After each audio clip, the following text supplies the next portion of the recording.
épidémie de coups d'État en Afrique. Après celle de la Covid-19, le continent est frappé par celle des putsch militaires,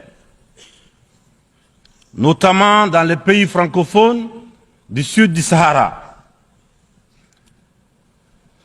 C'est tout le monde qui les condamne, qui les sanctionne, qui s'émeut de la réapparition brusque de cette pratique que l'on croyait révolue, à juste titre. Mais j'ai envie de dire que la communauté internationale doit avoir l'honnêteté et la correction de ne pas se contenter de dénoncer les seules conséquences, mais de s'intéresser et de traiter les causes.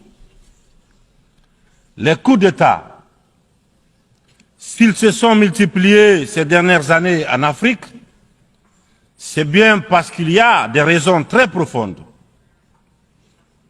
Et pour traiter le mal, mesdames et messieurs, il faut s'intéresser aux causes racines. Le putschiste n'est pas seulement celui qui prend les armes, qui renverse un régime. Je souhaite que l'on retienne que les vrais putschistes, les plus nombreux,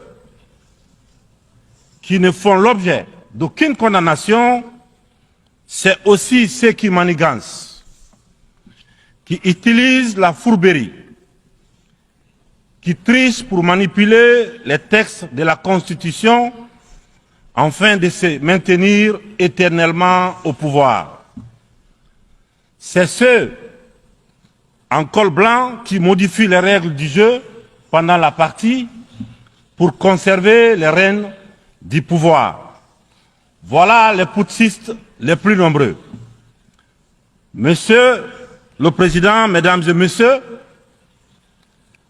je fais partie de ceux qui, un matin, ont décidé de prendre nos responsabilités pour éviter à notre pays un chaos complet, une situation insurrectionnelle.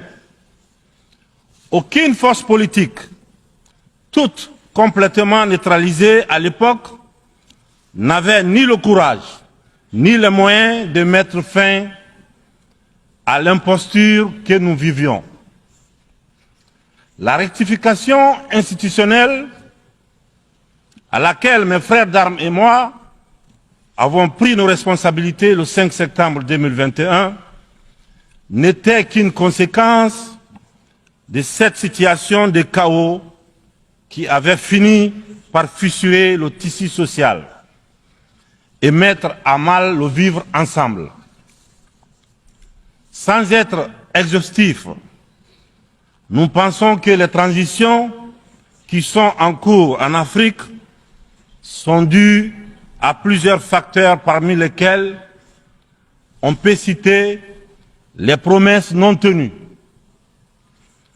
l'endormissement du peuple, le tripatouillage des constitutions par des dirigeants qui ont pour seul souci de se maintenir au pouvoir au détriment du bien-être collectif.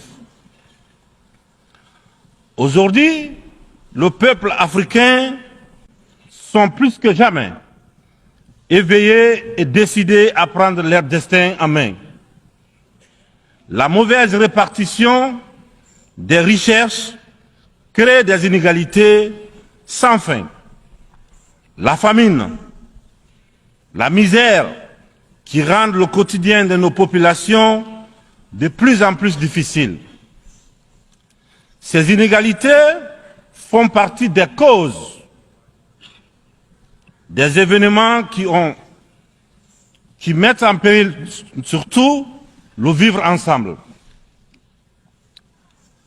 Quand les richesses d'un pays sont dans les mains d'une élite, alors que les nouveau-nés meurent dans les hôpitaux par manque de couveuses,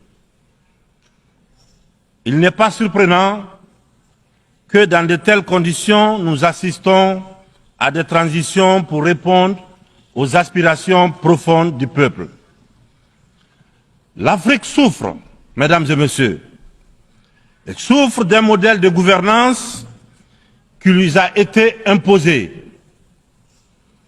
Un modèle certes bon et efficace pour l'Occident, qu'il a conçu au fil de son histoire, mais qui a du mal à passer et à s'adapter à notre réalité, à nos coutumes, à notre environnement. Hélas, j'aimerais dire que la grève n'a pas pris. Je sais que lorsque je dis cela, tout de suite, ils sont nombreux à se dire encore un bidas qui veut tordre le cou à la démocratie. Encore un soldat qui veut imposer sa dictature. Cependant, de façon très claire, sans hypocrisie, sans faux semblant, les jeux dans les jeux, nous sommes tous conscients que ce modèle de démocratie que vous nous avez si insidieusement et savamment imposé après le sommet de la Baule en France, presque de façon religieuse, il ne marche pas. Les différents indices économiques et sociaux sont là pour démontrer que ce n'est pas un jugement de valeur sur la démocratie en elle-même. Croyez-moi, bien entendu, c'est un constat, c'est un bilan. Sur plusieurs décennies d'expérimentation chaotique de ces modèles dans notre environnement, une période où il n'a été question que de joutes politiques, au détriment, bien sûr, au détriment de l'essentiel, qui est l'économie, la transformation de nos matières premières sur place. Permettez-moi de pousser l'exercice de vérité un peu plus loin.